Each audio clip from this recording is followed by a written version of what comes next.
Welcome to CosmoFactory, a podcast by Cosmoprof Worldwide Bologna, where we explore the entire cosmetics, personal care, and fragrance industry supply chain. I'm your host, Deanna Utrusky, and here at CosmoFactory, we look beyond the trends to discover the ideas, initiatives, and innovations that are truly advancing beauty. Let's get started. This episode is about cosmetic and fragrance industry regulations. It's about country-specific laws and the realities of global compliance. It's about smart strategies for responding to regulatory change, and it's about the brand expansion potential and commercial advantages that come with legal compliance. For this episode, Deepa Sinah, co-founder and technical director at GCRS, has joined me in the CosmoFactory recording booth on the show floor at Cosmopac. Deepa, welcome to CosmoFactory. Thank you so much. Thank you so much for inviting me. Yeah, I'm glad you're here. GCRS, this is the company you lead. This is an initialism for Global Compliance and Regulatory Services. I understand that what your company does, and you'll correct me if I don't have it right, but you support small and mid-sized brands primarily. But will you tell us more about the company, maybe where your headquarters are, a little bit more about your business specialty? Yes. Hi. So my company headquarters is in UK, Cardiff, and our company is a regulatory consultancy supporting multinational beauty brands, manufacturer, and portfolio groups with structured international compliance. We align product safety, claims, market entry approval, coordinated global framework that protects brand equity and enables confident expansion. So we help brands to enter the market, measure up to their compliance, their regulatory guidelines. We provide responsible person services. And especially in Europe, you require safety assessment for every product. That services we provide. Our presence is also in US, GCC, India, Australia. So our clients, we help them to expand not just one single market, but expand globally at the same time. Wonderful. No, thank you so much for that. And I think one of the interesting pieces of this conversation, at least I'm hoping one of the interesting pieces of this conversation will be this idea of brand growth. And I know through my work that it's not unusual for a brand experiencing growth, maybe unexpectedly, particularly through maybe a viral media moment, comes upon challenges like readiness in terms of manufacturing capacity, Yes. Enough packaging available, warehouse space, and fulfillment. But from what you've told me before we started recording, regulatory readiness is also something that brands can establish proactively. Will you talk about that scenario? Yes. So a lot of time we have seen like founders or the whole brand, they focus, suppose they have a fragrance brand, they focus on scent, they focus on packaging, they focus on manufacturing, and that is understandable, that is important. But you cannot leave compliance for the end. Treat compliance as your part of growth strategy. Compliance helps you to expand immediately. I just met a brand and they have a distributor ready, they have a buyer ready. Now they want me to register their product as soon as possible. So all how fast they can enter a market depends a lot on how regulatory ready you are for that market. So we at GCRS, we help the brand right from the ideation stage that they are globally compliant. They just have to do some final tweeting, final licensing work before they are launching the market. So distributors, buyers are also ready. They are also ready to enter the market. So yes, I think you must understand that compliance should be part of your growth strategy. Yeah. Not something to deal at the end. Yeah, no, that makes very good sense. And I'm wondering if you can give us a sense. I'm sure there are a lot of different scenarios here. But is there a general time frame? If a brand knows they want to go into a new market, how soon should they be looking at compliance for that market? Well, ideally, right from the beginning. Ideally, right when they are doing a new product development, when the formulation is when they are creating the formulation, right from the formulation stage, A lot of our clients, when they create a formula, they just send a copy of a formula to us that can your team check all the ingredients are compliant for this market or not? Is there any ingredient that is prohibited, that is restricted? So we just then and there, we just reformulate the product, because once the product is formulated, it's gone for the stability, it's gone for other testing, packaging is done. And then again reformulating the product, because suppose you are a brand from GCC launching in Europe, but there are some ingredients which is not allowed in Europe. Again, you're reformulating, you're again doing all the testing. So I believe right from the beginning, you should involve your compliance partner. You should ensure that all the raw materials used are also allowed in the market. Yeah. And compliance is needed like in the whole life cycle of the product, from packaging, from licensing, safety report, testing at every stage. But yes, the sooner the better. Of course. And as your remarks have already suggested, we know that region to region, country to country, in the U.S., even from state to state, cosmetic regulations vary. And you know as well as I do, there are numerous industry organizations working very hard to ensure cooperation and aspiring to harmonized regulations globally. But today, this harmony does not exist. And you've suggested the idea of being globally compliant, which makes very good sense, right? Why reformulate for each market? And certainly the multinationals have this down. But some of the smaller and mid-sized brands need more support. Talk about how you do support your customer partners in becoming globally compliant. You spoke about reformulation, but I'm guessing there are marketing and product claims, there are labeling pieces. Help me think about all the components here. So yes, maybe I can explain you with an example. Suppose one of my clients, they have a skincare product. So Europe is one of the strictest market, even in US, California. Yes, California yes. has one of the strictest regulation. It's almost as part of the European regulation.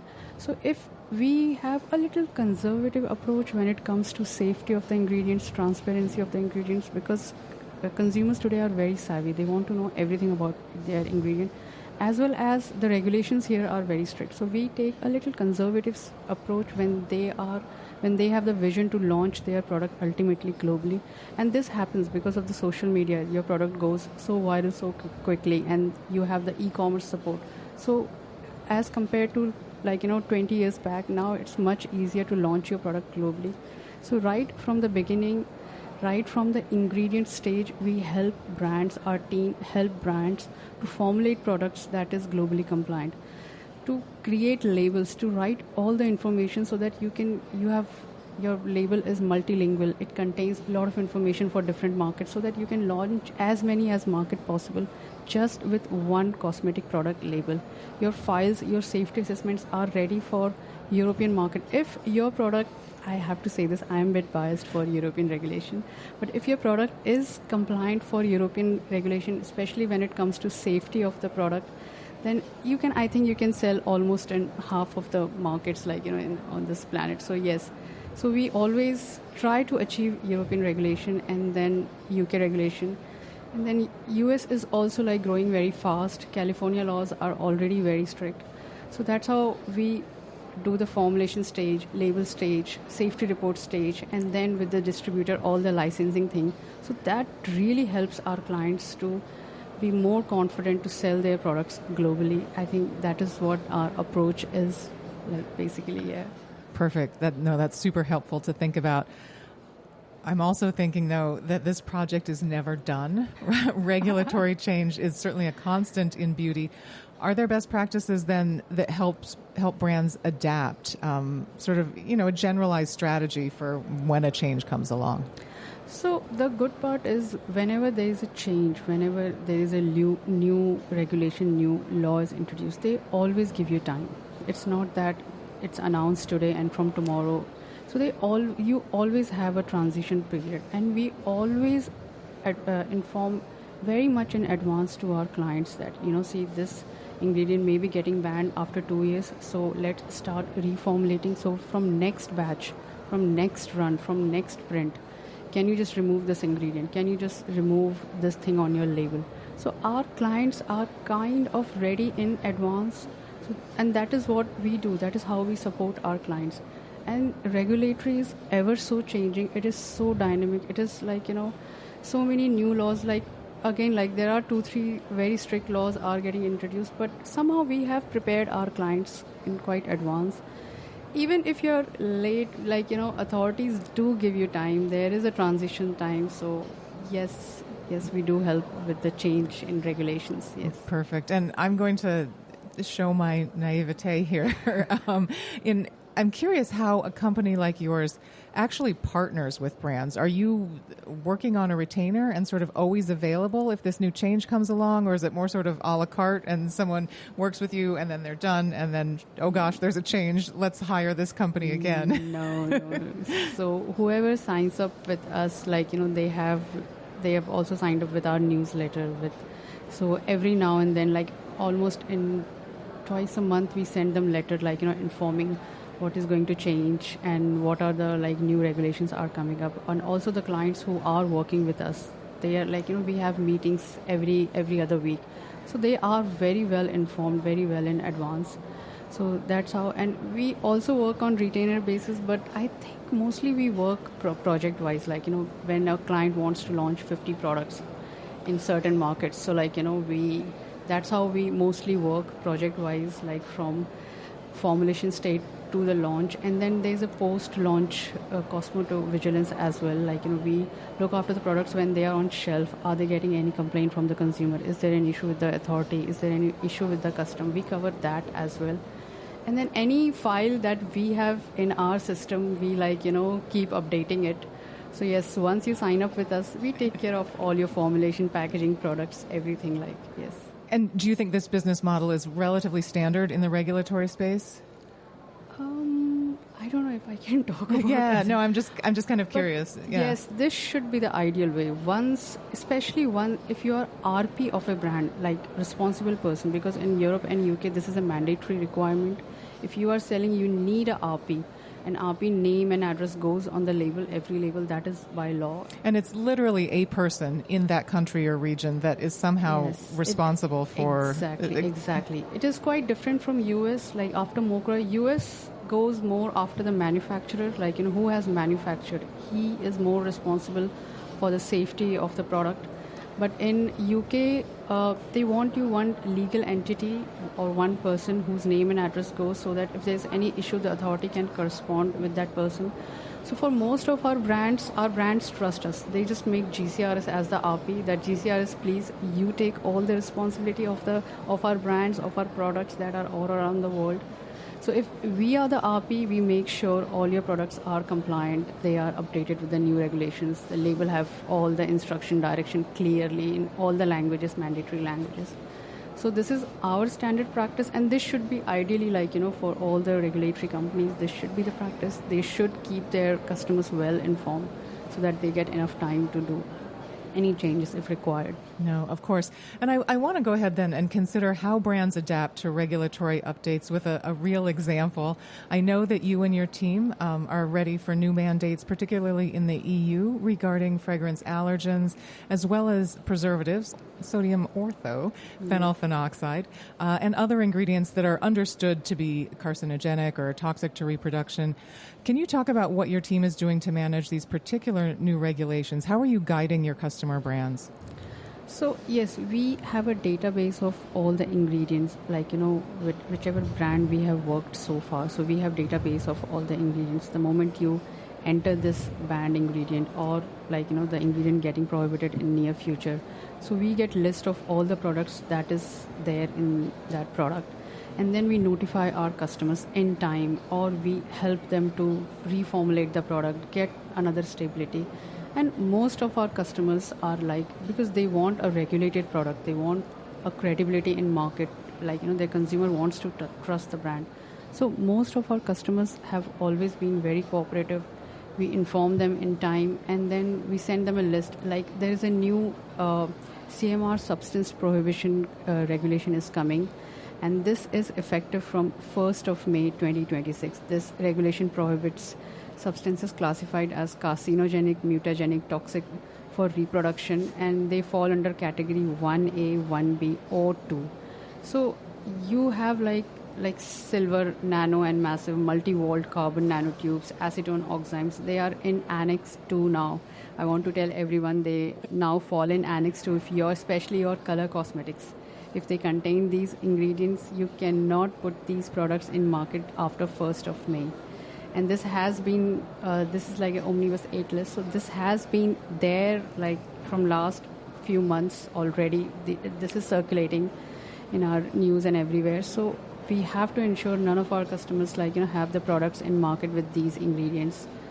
And also, as you were saying about fragrance allergen disclosure, so this has been proposed, I believe, officially in 2024. So you have got a good 4 years time to reformulate and everything. But our customers, they are well aware of you have to disclose all 82 allergens now. Earlier it was only 27.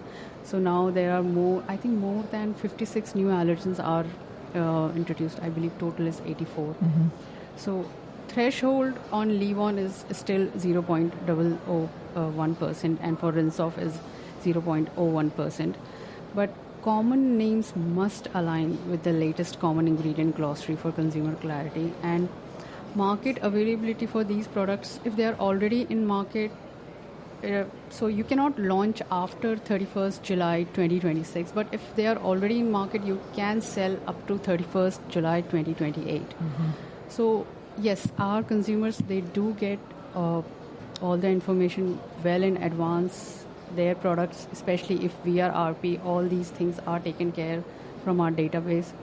So yes, that's how we keep our products updated, regulated, and it is a challenging job, but we love it. Right? No, and I can imagine kind of the scenario you're describing. You have the data, so you see which of your customers might need to need to reformulate. You can see which of their products need to be reformulated. Yes. I'm wondering too, is there a significant risk of customers launching products with an ingredient now that they can't, right? Yes. How do you sort of safeguard against that? So, I mean, if you have already launched, there is a chance that your products may get recalled, seized, and destroyed. Mm-hmm. So, we do not recommend anyone taking this risk.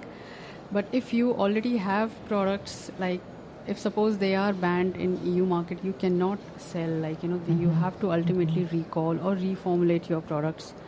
And if a customer maybe is launching an entirely new product and for some reason chooses to use a preservative that has fallen out of favor because of this new regulation, how do you catch that? So we do get formulations from our customers. So we document everything. We get all the documents from manufacturer as well as raw material suppliers. So my team check each and every detail, each and every breakdown of every raw materials.